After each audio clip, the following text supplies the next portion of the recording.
Hasil KS3 Naga vs Sriwijaya FC Liga 2, Dedi Hartono gagal eksekusi penalti, SFC tertinggal 1-0. Sriwijaya FC kembali menggelar pertandingan di ajang Liga 2 Indonesia. Pertandingan antara KS3 Naga vs Sriwijaya FC ini berjalan di Stadion Kaharudin Nasution, Pekanbaru, Selasa, tanggal 23 November tahun 2021. Malam, pertandingan berjalan dengan tempo cepat pada laga ini. Kedua tim tampak sama-sama ingin memenangkan pertandingan namun dengan misi yang berbeda.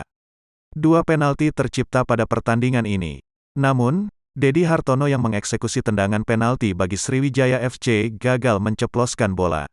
Sementara Gulam penendang penalti bagi KS3 Naga berhasil membuat KS3 Naga unggul di menit ke-34. KS3 Naga unggul 1-0.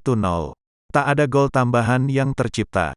KS3 Naga unggul tipis 1-0 kala berhadapan dengan Sriwijaya FC. Jangan lupa subscribe, share, komen, dan like ya!